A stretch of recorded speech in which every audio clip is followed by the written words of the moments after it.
Naam.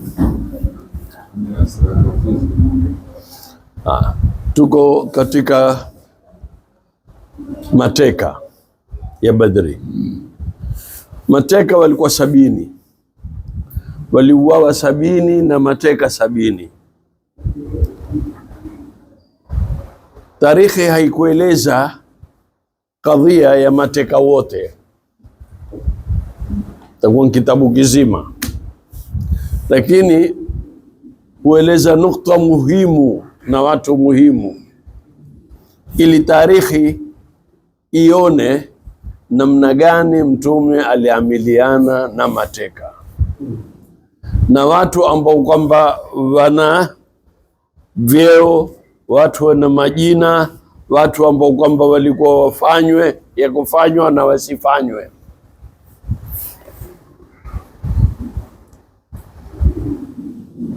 Na hapa leo wa minal asra, na katika waliotekwa ni Abu Aziz bin Umair. Ni huyu Abu Aziz bin Umair, huyu ni ndugu yake Mus'ab bin Umair, kuonesha Uislamu. Mus'ab bin Umair ni katika rehana ta Quraysh, ni mtu ambaye kwamba alifanya kazi kubwa kuutia Uislamu Madina. Yeye na As'ad bin Zurara ndio waliutia Uislamu mzee, kisha na Saad bin Muadh, na alikuwa bwana wa Quraysh. Hasa ndugu yake tu akashikwa, kuonesha kwamba udugu wa kidamu si udugu wa kutegemewa, udugu wa kiroho. Yule ni biological, kuonesha namna gani Mus'ab alikuwa hajali chochote, yuko tayari ya jambo lolote. Huyu marra bihi akhuhu, alimpitia ndugu yake, alimpitia kana akamwangalia. Faqala lilladhi asarahu, akamwambia yule alimteka, shudda yadaka bihi, mfunge vizuri mkono wake huyu. Fa inna ummahu dhatu mata'in, mamake huyu, akamwambia mamangu, mamake ni mtu mwenye uwezo, la'allahu tufdika minhu, huenda akatoa fidia ya nguvu. Fakala lahu, akamwambia ya akhi, ndugu yangu, hadhi wasiyatuka bi, huu ndio wasia wako kwangu mimi? Kaambia ndio, huo ni wasia wangu. Huyu ni ndugu yangu zaidi kuliko wewe. Wewe ni biological tu, la huyu undugu wa imani kitu kingine.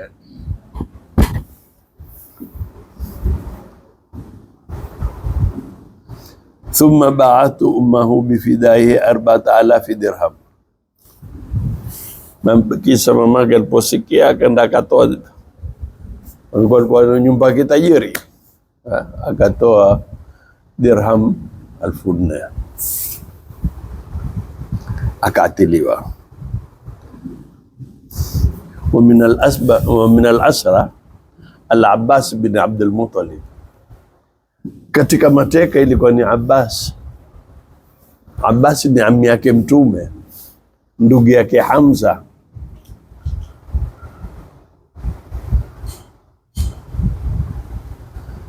Ammu Rasulillahi sallallahu alaihi wasallam, ammi ya Mtume ametekwa. Mtume alipokuwa wametekwa, amefungwa kwa kamba na nini,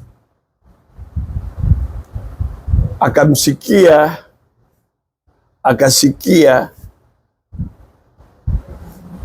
nino kupiga mbuzi. Kupiga mbuzi ni kupiga mekazwa kweli kweli. Mtume hakuweza kupata usingizi. Ammi yake akainuka, akawaita masahaba, kabla fungueni, mimi siwezi kupata usingizi. Mateka wakalegezwa kamba zao, lakini wakafungwa vile vile, kuonesha ile huruma ya Mtume kwa mateka. Sasa huyu Abasi, kwa kuwa ni ammi yake, basi ataatwa free? La, hakuatwa free. Kana kad kharaja lihadhihi alharb mukrahan, yeye alitoka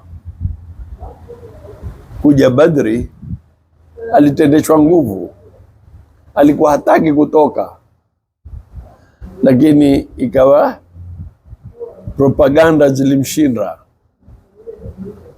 ikawa lazima atoke, lakini ilikuwa moyo wake hautaki kutoka. Walamma wakaa fi al-asri, walipokuwa sasa ameshikwa yeye ni katika mateka, tuliba minhu fidaa nafsihi wa ibn akhihi Aqil bin Abi Talib, ilitakikana kutoka kwake kombozi, ransom yake yeye na ya Aqil. Aqil ndugu yake Sayyidina Ali. Sayyidina Ali alikuwa na ndugu watatu. Kulikuwa na Aqil, kuna na Jaafar, kuna na yeye, na wote tofauti ya miaka 21. Jaafar ni mkubwa wa Sayyidina Ali kwa miaka 21, na Aqil ni mkubwa wa Jaafar kwa miaka 21. Akaambiwa watoe.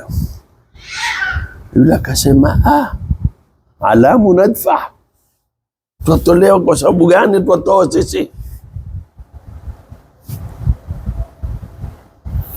Asema, kwa sababu gani twatoa sisi?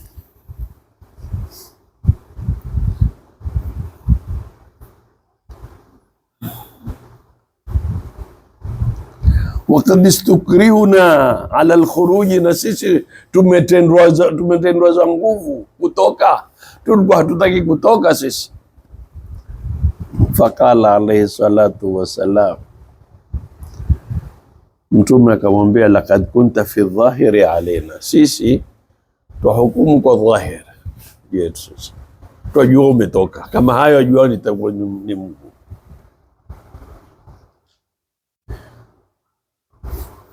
Fa ukhidtu minhu fidyatu nafsahu wa ibn akhihi, utatukua fidia yako na fidia ya mtoto wa ndugu yako.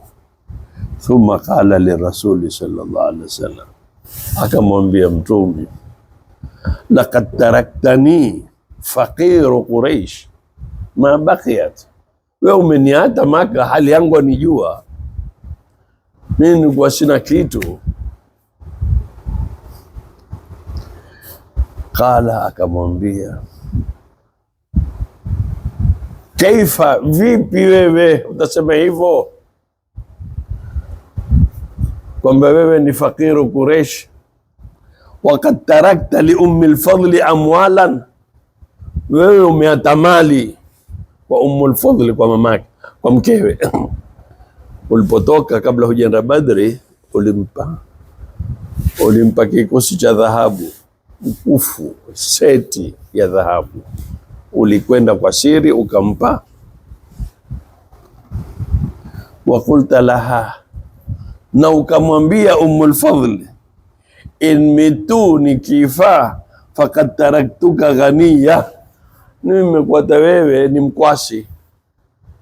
Umwatia dhahabu ambao kwamba itamtosha yeye, kisha aseme wewe una kitu.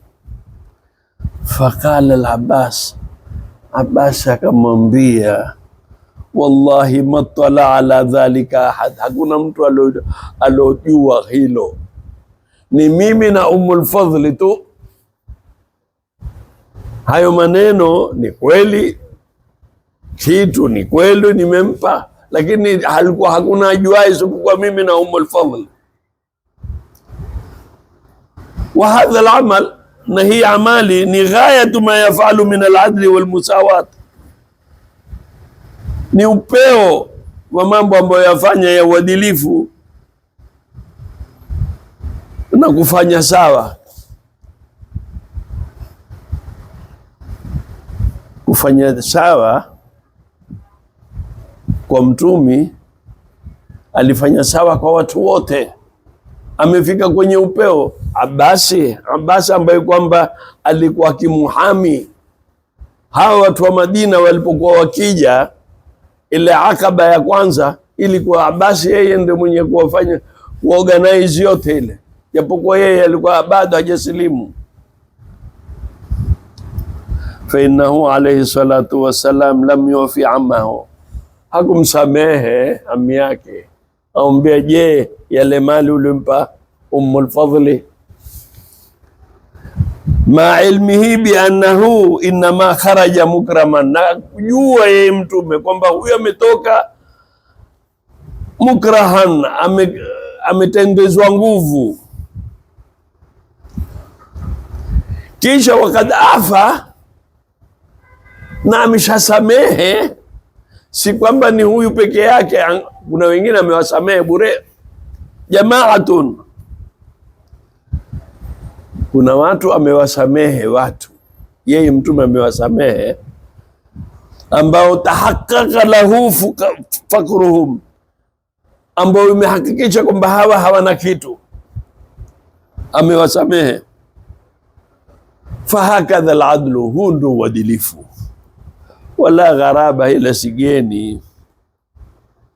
Fadhalika adabun, hii ni adab ambao amefundishwa Mtume kwa neno lake Mwenyezi Mungu aliposema, ya ayyuhalladhina amanu, enyi mlioamini, kunu qawamina, kuweni nyinyi ni wasimamizi, bilqisti shuhada, kuweni nyinyi ni wasimamizi kwa uadilifu, shuhada lillahi, kwamba nyinyi ni mashahidi wa Mwenyezi Mungu, wala ala anfusikum, japo kwa juu ya nafsi zenu. Kuweni fanyeni uadilifu kwenye nafsi zenu, awil walidaini, au wazee wenu, wal akrabina, na watu ambao ni akraba na nyinyi.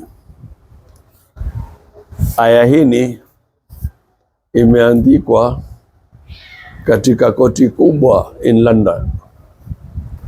Wameiona hakuna uadilifu kama huo mneno Mwenyezi Mungu kusema maneno hayo, kunu qawamina bilqisti. Ni teachings kubwa sana. Wasiokuwa Waislamu wameona kweli Uislamu umeweka uadilifu. Sikuandika tu, na Mtume akafanya kwa ami yake Abasi, na nyuma tumesoma kwa mtoto, kwa mtu aliyemuoa binti yake tu. Wa min al-asra Abu Azza al-Jumahi shair, na katika mateka ni huyu mtu ambaye kwamba alikuwa shair, mtu hana mbele hana nyuma, lakini ana ulimi, hajui kupigana wala hapigani, lakini ana ulimi zaidi ya upanga, ana maneno makali sana. Kana shadidu al-idhai ila Rasulillahi sallallahu alaihi wasallam, alikuwa akimuudhi sana mtume kwa maneno saa nyingine ukata zaidi ya upanga, sallallahu alaihi wasallam bimaka. Falamma usira qala, aliposhikwa sasa mateka, alimwambia mtume, ya Muhammad, Muhammad, inni faqirun, wewe wajua mimi sina mbele sina nyuma, mimi ni fakiri. Wadhu iyali, na watoto wengi. Wadhu hajatin, na haja zimenitatia nyingi. Kad araftuha, na wewe wajua. Famanna alayhi fadlan min, basi nitenda sema kwa ubora wako.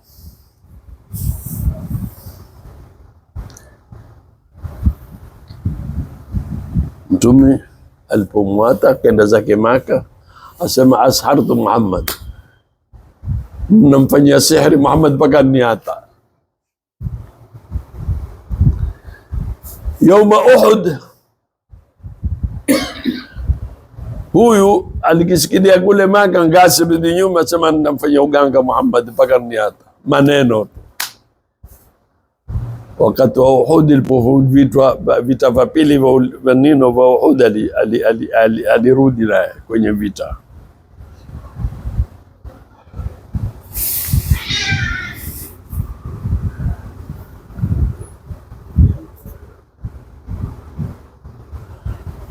Akashikwa na akauawa,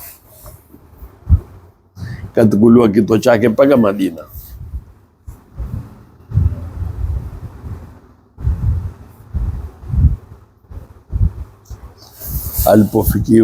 Aliposhikwa sasa apelekwa Madina, asema jamani, ni hatani bwana, mimi shatubia.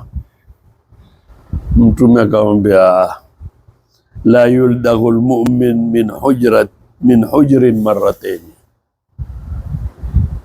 la yuldaghu almu'min, mu'min haumwi mara mbili, utamuuma mara moja tu, mara pili umuumi tena. Akamkata shingo yake.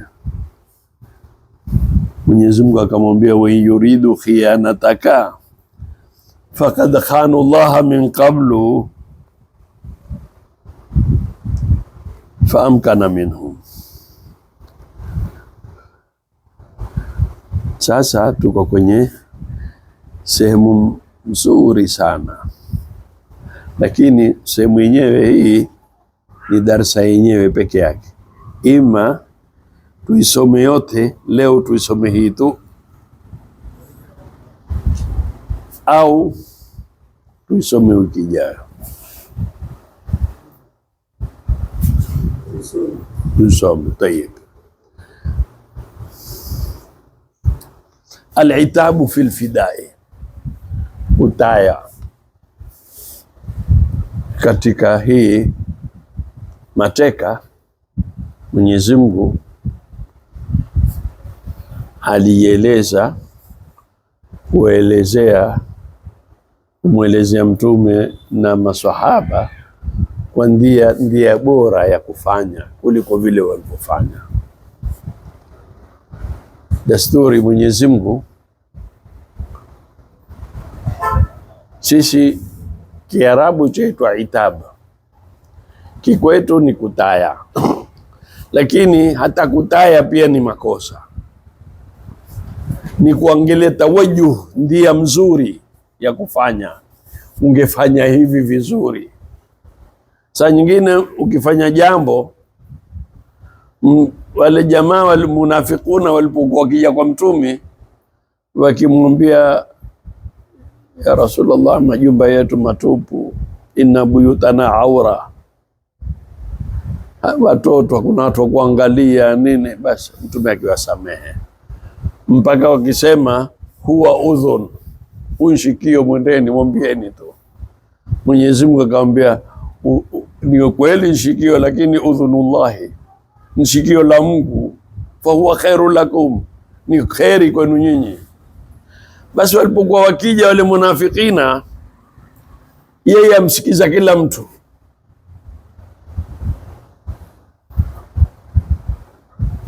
Mwenyezi Mungu amwambia, unani Muhammad, afa Allahu anka lima adhinta lahu. Kwanza Mwenyezi Mungu ampa msamaha kwa yale aliyofanya, kwamba ajaye amsamehe. Kisha Mwenyezi Mungu atakumwambia ile illa yenyewe, afa Allahu anka, Mwenyezi Mungu amekusamehe. Lima adhinta lahu, kwa nini? Sasa ile namna ya kutaya, usiwengasamehe. Saa nyingine kama wewe kama mzazi ukamwona mtoto yuwasoma sana, unuka usiku, ukamsikitikia, manenda kalale bwana, kunani bala hizi kusoma huko, hata ufeli kamwe, lakini nenda kapumzika. Sasa yule hamtukani, amsikitikia.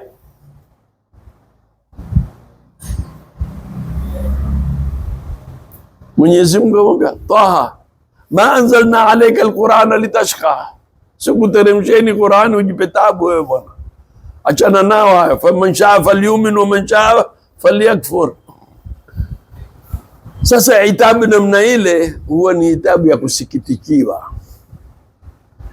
Kama alipokuja Ibn Ummi Maktum, masanadidi Quraysh mtaka Mtume kuzungumza naye, na yule yuaja. Sasa Mtume akawasikiliza masanadidi Quraysh, akamuata yule ambaye kwamba yuko kwenye imani, kama watu matatu. Yeye uangalia wale mapasinja walioko nje, yule alioko ndani yatia tu. Sasa Ibn Maktum bado ashasilimu, hakuna neno, awataka wale kuwatia. Akampa nyongo, akamsikiza wale sanadidi Quraysh. Mwenyezi Mungu amwambia abasa watawalla, amepa nyongo. Hakumwambia abista watawallaita, imekuja kwa third person singular, mabniun ala almajhuli, manake mjui nani aliyopa nyongo, kwa ndia ya heshima, kwamba umepa nyongo. Na yule ndo alikuwa kusikizwa, anjaahu al-a'ma, alipomjiwa na yule kitongo, ilikuwa ni yule, umsikize yule. Wate hao ameoneshwa ndia mzuri, ndio itabu hiyo. Na kwenye hapa Mwenyezi Mungu amwambia, makana linabiyin, haikuwa kwa mtume, ilikuwa si vizuri kwa mtume, an yakuna lahu asra, ya kuwa yeye ana mateka, hata yuthkhina fil ardhi, mpaka amalize vita vote. Baada ya vita, si Badri tu, ushindi wote wa Uislamu.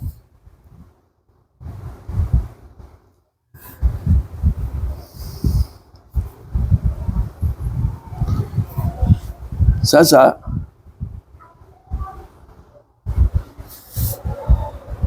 wale mateka ilikuwa vipi?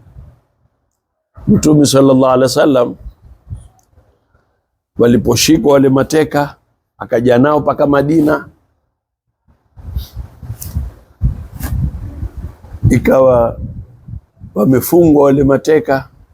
Mtume hakuweza kulala kwa zitunu zao wale mateka, akaanza kuwatoa wale mateka. Kuna watu walitoa pesa nyingi, 4,000 matajiri walioko nino waliekwa mpaka wakajuke, wakaenda mmoja mmoja kwenda maskini, wakaatiliwa mpaka huyu wa mwisho kina Abbas, wakatoa walichotoa.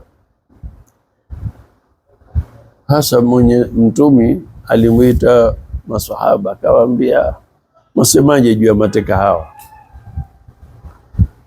Saidna Umar akasema, Muhammad, hawa wamekutoa wewe,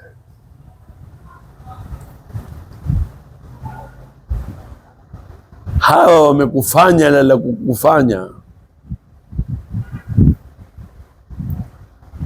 hawa wamekupiga wewe. Dawa ni kuwaonesha sasa, mpaka wapata habari ya walioko Maka, ni kuwaua. Kila mtu amshike mtu wake. Hamza amshike Abbas amtinde, Ali amshike Aqil amtinde,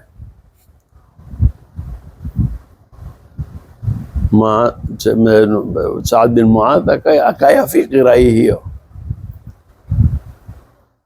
Abdullah bin Rawaha akasema, ya Rasulullah, wapeleke kwenye jangwa, tuwachome moto wote, watapata habari wale mushrika walioko kule. Saidna Abubakar akasema, ya Rasulullah, hawa ni watu wako, ni sisi kwa sisi, na waoneshe wema, waate kila mmoja ajikomboe walicho nacho, kwa sababu tutaishi nao sisi, tunataka tuishi nao kwa wema. Mtume akawageukia akasema, mfano wake Abubakar na Umar ni kama mfano wa Nabii Allah Ibrahim. Nabii Allah Ibrahim asema, faman tabi'ani fa innahu minni wa man asani fa innaka ghafurur rahim. Faman tabi'ani, wataki kunifuata mimi, ni katika mimi, na ataki kuniasi wewe ni Ghafurur Rahim, tajua namna kumfanya wewe. Alikuwa laini katika rolling yake. Na wewe Omar, mfano wako kama Nabii Allah Nuh na Nabii Allah Musa. Nabii Musa asema, rabbana tmis ala amwalihim, toa ardhi pasuke, waingie ndani yao na mali zao.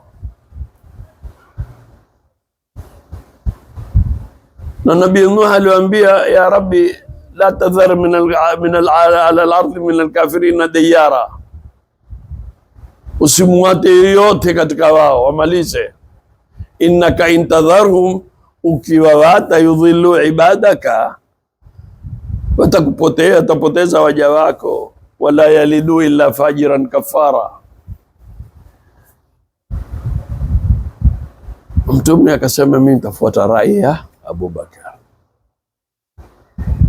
na wote walipata sawa sawa, kwa sababu waliwaonyesha wale mushrikina, waliona uadilifu wa Mtume,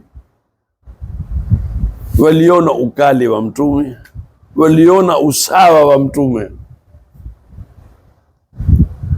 Sasa Mwenyezi Mungu asema, ma kana linabiyyin an yakuna lahu asra hatta yuthkhina fil ardhi.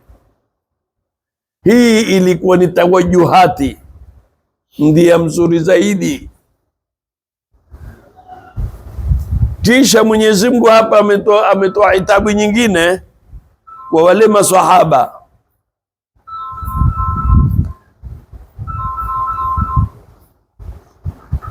Turiduna, hii khitabi hii ni li ashabi nabii sallallahu alaihi wasallam.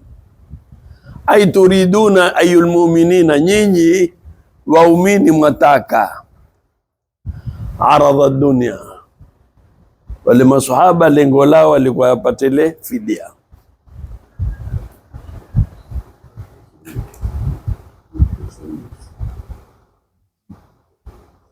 Wallahu yuridu al-akhirah, Mwenyezi Mungu ataka aitaka akhira. Material well-being sio muhimu. Wallahu azizun, Mwenyezi Mungu ni mshindi. Hakim, aika kila kitu mahali pake. Laula kitabu min Allahi, lau kama si hukumu hii Mwenyezi Mungu ameitoa kutoka mwanzo, kwamba kusiadhibiwe mmoja kwa amali yake kwa itihadi, basi fima akhadtum,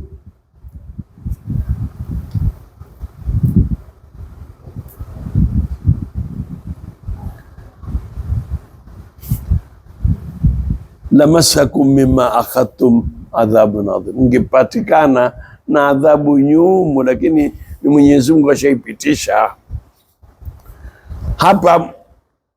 Ile itab ni kwamba waambiwa ile hukumu ingekuwa mzuri zaidi kama wangekuwa punished wale, na hakumtolea makosa Mtume, la kumuonesha ubora wa ile jambo.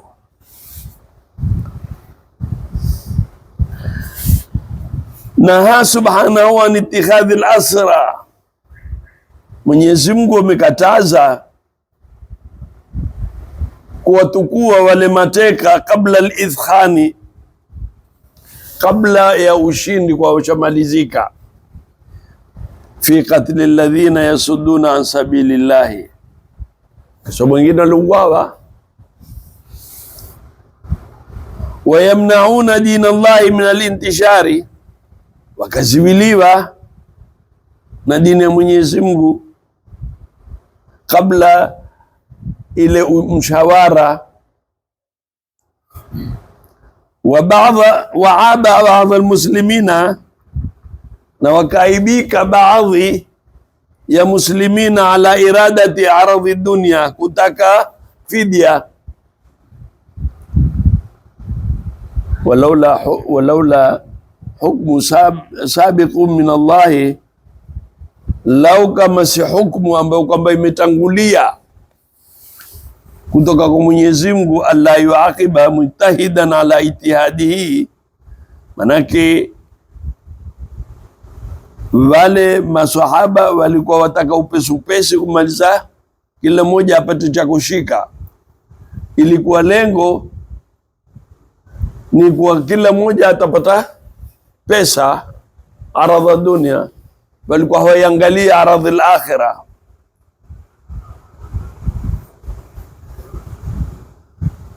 Kisha Mwenyezi Mungu thumma abaha lahum al-akla min tilka fidya, wakaruhusiwa kula kutumia zile pesa kwa njia ya sawa.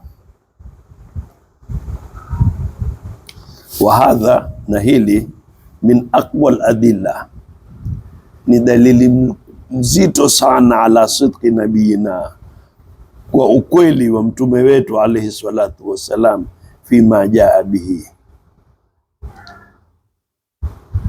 liannahu law kana min indihi, lau kama angefanya ni yeye, ma kana yuatibu nafsahu, hangejitolea nafa yeye, hangesema maneno yale aliyomwambia Mungu, ma kana linabii, na ni Mwenyezi Mungu kuonesha ile insafi. Ala amali binaan ala rai kathiri min as-sahaba, ambao ni rai ya wengi katika masahaba. Waqad wa'ada Allahu al-asra, Mwenyezi Mungu amewaandalia wale mateka, alladhina, ambao kwamba yaalamu fi qulubihim khairan, ambao ajua katika nyoyo zao kwamba ni khairi, bi an yutiyahum khairan mimma ukhidha minhum, kwamba wataletewa khairi zaidi. Nayo ni nini? Wa yaghfir lahum, watapata msamaha. Fakala, Mwenyezi Mungu akasema, ya ayuha nabiyu qul, wambie, liman fi aidikum, yale waliojoshika katika pesa walizozipata kwa mateka, in ya'lamillahu fi qulubikum khairan, Mwenyezi Mungu kama lau ajua katika ndani yao kuna khairi, basi yutikum khairan mimma ukhidha minkum, Mwenyezi Mungu atawapa khairi zaidi. Wa yaghfir lakum, na Mwenyezi Mungu atawasamehe. Wallahu ghafurur rahim, na Mwenyezi Mungu ni ghafur tena ni rahim.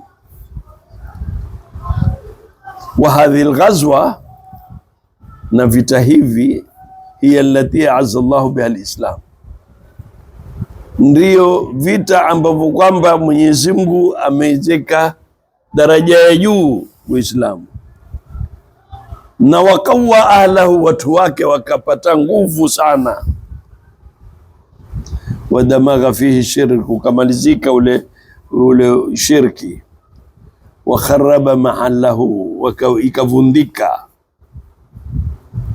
ma qillati almuslimina, pamoja na uchache wa Uislamu, watu 300 kwa watu 1000. Wa kathrati aduihim, na wingi wa adui wake. Fahiya ayatun dhahira, ni alama dhahiri kwa kuna inaya ya Mwenyezi Mungu, nguvu za Mwenyezi Mungu bilislami wa alahu. Wingi sio wenye kupigana.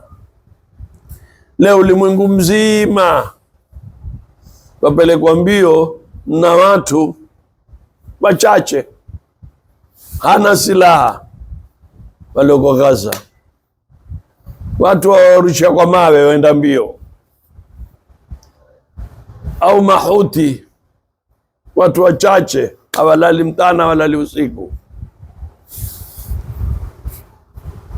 Ma kana alayhi aladui min alquwa, hawakuwa wale maadui kwamba wana nguvu, bisawabighi alhadidi waluddatu alkamila, kwamba wana vifaa vya kumkamili, wana mafarasi almusawama, khayli kisha walkhailau zaida, na gogi la kuzidi. Qala Allahu mumtannan ala ibadihi bihadha an-nasr, Mwenyezi Mungu asema kwa waja wake aliwapa neema, bihadha an-nasri, akawaambia walaqad nasarakumullahu bibadrin, walaqad, hakika Mwenyezi Mungu amewapa nusra nyinyi Badrin, wa antum adhilla, na nyinyi mlikuwa watu wachache.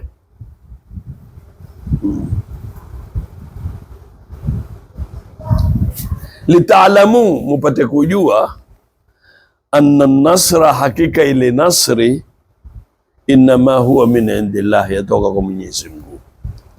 Fahiya adhamu ghazawati alislam, ni vita ndio bora katika vita vya Kiislamu. Idh biha kana dhuhuruhu, ilikuwa kwa vita hivi ndo kudhihirika, kujulikana sasa. Wa baada wuquiha, baada kutuka Badri, ashraka ala al-afaqi nurahu, sasa nuru ya Kiislamu ikaenea. Fakad kutila fiha min sanadidi Quraish, waliuawa wale mabwanyenye wa Quraishi,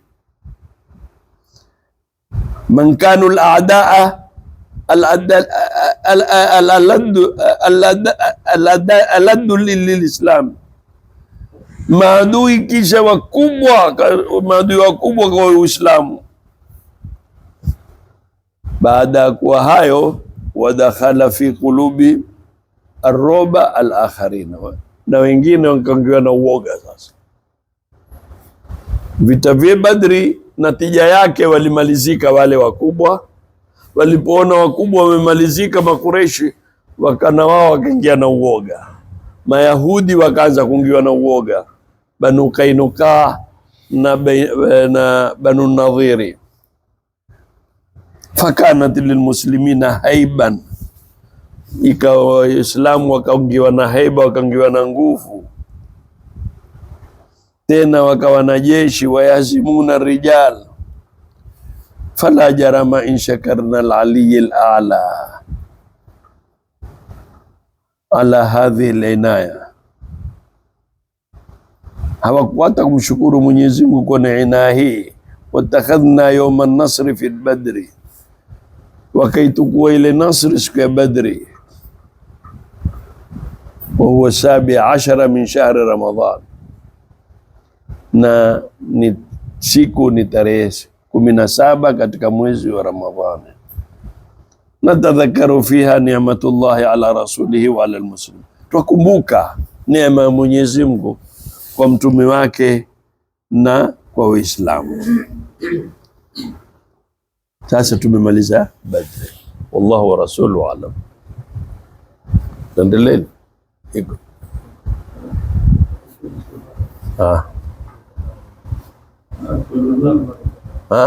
Kamaliza.